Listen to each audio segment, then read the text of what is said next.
What's up, my XRP brothers from another mother and my cute XRP sisters? This is Rob with the Rob 007 channel coming to you from beautiful, stunning Venice Island. Absolutely gorgeous weather. So 5 out of 5. And the title of this episode is XRP will explode when you least expect it. Time to expect it. Here's the date. Then it's off to a $500 XRP penthouse. Watch this episode to the end. Hopefully I'll have you half as fired up as I am on this Friday. The weekend is here, and thank you as always. We're only 100 subs away from 6,000 subscribers. Last episode hit over 14,000 views and over 1.1k likes. Appreciate each and every one of you, but indeed, if you are new to this channel, if you would hit the subscribe button to subscribe, the bell for notifications, that like button, tap it, slap it, whatever you are feeling for a Friday. And if you do Twitter, follow me at RobXRP007 on Twitter. Love my XRP Twitter family. And a disclaimer, I'm not a financial advisor. This channel is for educational and entertainment purposes only. And yes, grateful for each every one of you. We're actually about 20% back getting to what we had on our XRP 007 channel of 30 plus K subs. So getting there, hope to get there by the end of the year, by Christmas. And also don't forget about the fine folks at iTrustCapital. Boy, they're just making some really great moves. They moved into the pole position for one of my favorite places to custody XRP, because the biggest reason, they have no custody fees. Huge. And the second reason, their trading fees are only 1%. Huge.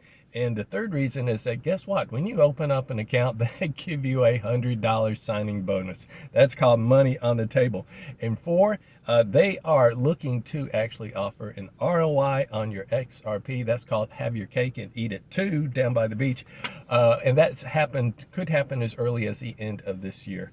With that ROI, so then you'll be positioned. So tell them Rob sent you. And also, don't forget about the fine folks at Caleb and Brown. I might be having them on the channel next week. I'll be reaching out to Jim Balzini, who's myth and legend down there, and hopefully we'll have him on to give you guys an update. They are also one of my top favorite places to custody XRP, because once again, no custody fees. And on top of that, this is the biggest one for me. When I'm ready to scale out and take profit, I want to have my orders already in place, because all these exchanges can enter the banana zone when we enter the banana zone, and trades could be halted, trading could be halted.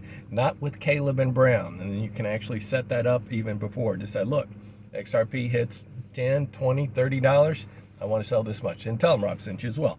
And if you're looking for an ROI on your XRP, OMG, just email me your name and number and a good time to contact you. My email's in the description. Stay leery of the imposters in this channel as well as Twitter. I'll only like and heart on any comment. Also in the comments, Julia says, Jake Claver thinks the shutdown may actually delay the Clarity Act getting passed. And then hence, if there's a liquidity crisis, XRP will be the only one with clarity. Very interesting take on that as well. And also in the comments, Rebel Unit says $333 XRP by, wait for it, November. That has a bigger boat written all over it. I like how you think, my friend. And the last but not least, Timothy says, Rob, you share my conclusion. No way that David Schwartz would leave without things in order. So true. And actually, I got to thinking, because in the last episode, I've been talking about the release of this new token called the MPT, multi-purpose token, on the XRP ledger. Was that perhaps the last piece of the puzzle that David Schwartz and team had to put in place? Actually, if you do a deep dive onto it, it's quite a fascinating, and all the things that it does. It is multifunctional, allows you to do pullbacks and also to attach rich data. And that went live right at the beginning of October. And funny how that's when we started to rise up again. Currently, we got Bitcoin trading at 122,522. It did get up to 123. The all-time high is 124 and change. It's up about 2.5% on the 24-hour. XRP's at $3.05. It's flat on the 24-hour, and it did hit 308 earlier. And yes, I took a bite of that apple. Got to take a little advantage of that for my needs. Also on day 3 of shutdown here in the government, it's kind of who's going to blink first. It's kind of like the old Clint Eastwood movie, The Good, the Bad, and the Ugly, as they square off. Yeah, that paints a really a pretty picture when you talk about Clint Eastwood and Days of Old, when he did quote-unquote the spaghetti westerns. If you don't know why, it's because those westerns were actually filmed in Italy. So SEC's effective as of October 1, they put out a statement that said 90% of SEC has been laid off and only 10% remains. That's only for emergencies. So hence no approvals, no approvals on ETF filings or no new filings during this period of time. And also finance, but watch this episode to the end because we ain't done and the fat lady hadn't sung. So anyway, Finance Bull on X says breaking. XRP just flipped. This is so bullish. XRP just flipped Bitcoin. Not in South Korea. Can you try Kraken Exchange? People at Kraken love their XRP. They did participate in the flare drop. They've been absolutely fantastic too. No shenanigans. Actually, you know, when the flare happened, they did, well, I take that back. They did hang on to it for about a year. I wasn't too happy about that. But people at Coinbase, I don't think they still have theirs yet. Comment down below if that's the case. And with this news, I'm bullish AFLFG on XRP. For a little TA down by the beach, Crypto Steph says he thinks that if we just close above $3, looking promising for that, that we would be primed for continuation. E-Greg Crypto's got a little kind of different perspective. He says we need to close about $3.13, that we're just kind of grinding sideways and need a breakout. When I look at it, when I look at the charts as just on the one-day charts, it looks like we have had a breakout, in which case we may come back down to the test. And if we bounce off of that support level, that's when you see a whole bunch of longs that will go long and throw in their hat into the ring. This is breaking news from Paul Barron, and this is fantastic. We talk about just so many different areas. There's so much money coming into this space being introduced. Well, Coinbase is offering 75 million Samsung Galaxy users access to Coinbase with their Samsung Pay. Again, 75 million users. And again, just think in mind, at max, there are 3 million XRP holders currently. Can you say supply shock? Historically, by the way, when we kind of talking about October, historically, 71% chance that crypto that will be October will be Uptober. Actually was in the news, I think, yesterday on MSNBC or some other network. And yes, October to be a Rocktober for your XRP. You heard it here first. But I'm hoping for, let's see what we got here. Yes, something on that. We got to put this one right at the end because it's got slipped out in the wrong order. All right, so, and this I'll say to you guys as well, and I'll say it again. It's not what we know, but what we don't know that will happen that's going to absolutely rock our world. That's the fun part of being an XRP right now. We all know about the Clarity Act, that we need that, and the ETFs. It's the stuff we don't know about. There's 1,700 NDAs. That just makes every day like a Christmas box, a Christmas gift underneath the tree. You unwrap and see what's there, because it does seem to happen on a daily basis.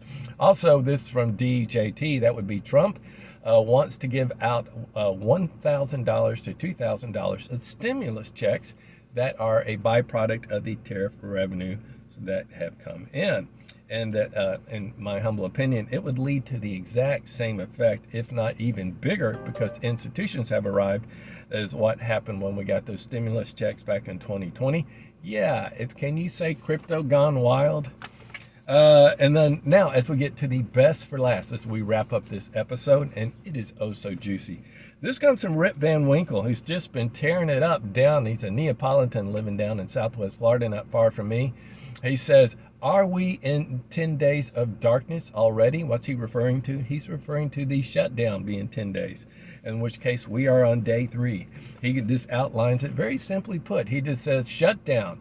It's about liquidity. Shutdown equals chaos. Markets are rattled, liquidity frozen, and they're trying to give out stimulus checks. Regulations out of nowhere roll out for clarity, and XRP emerges, and that's your reset. And then the next day you wake up and boom. So that's how he sees a particular scenario planning out. But this much I can tell you. This is from Poolside Chad. Shout out to you, Chad. He says, remember Tucrium, that ETF? He says that was actually approved automatically. We're all kind of waiting on bated breath. I remember that one. If it was going to be approved or not approved, mum was the word, and the next day it went live. So reached the deadline. So here we are. SEC, and he just goes on to say, it reached the deadline. SEC did not approve or deny. Automatically allowed. Silence is compliance. So We are now only 15 days away from October 18th, that first ETF approval that is pending that deadline. Are we only 2 weeks from the March up? I think we are. I think it will be automatically approved. At first I was kind of like really not too happy about this shutdown being, all right, we got to have a delay and everything, delay in clarity, delay in the ETFs being approved. But that does hold water, my friends. So I think it all begins on October 18th with that first one. And then, yes, and I'll be a broken wheel kind of going forward on this. It's like three things that are standing out in here and for the Q4. One, again, is that $8 to $16 end of the month target, which is just a combination of FOMO, bull run, and alt season. So loving that. If we're anywhere between there, even $7 to start November, I'm loving it and I'm taking it.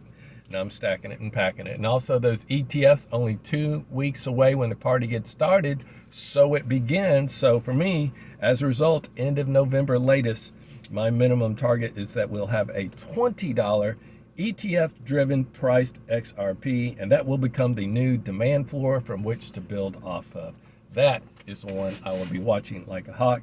And yes, and then the shiny, sparkling object, the elephant in the room in November. Yes, we all know what it is. ISO 222, November 22nd date that all banks should be fully on board by then. And so, yes, worth repeating that flip of the switch. I'm kind of giving it this range anywhere from the month of November to, if I'm wrong, latest end of March if things take a while, not financial advice, for banks to use XRP for large wholesale payments. My favorite word. My minimum target, you guys know it when that happens, is a beautiful 3-digit $500 XRP.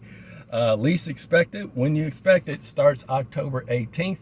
Anytime after that begins the run up with ETFs, anytime after in November, after November 22nd in particular, we could see a quote unquote plug and play, flip the switch.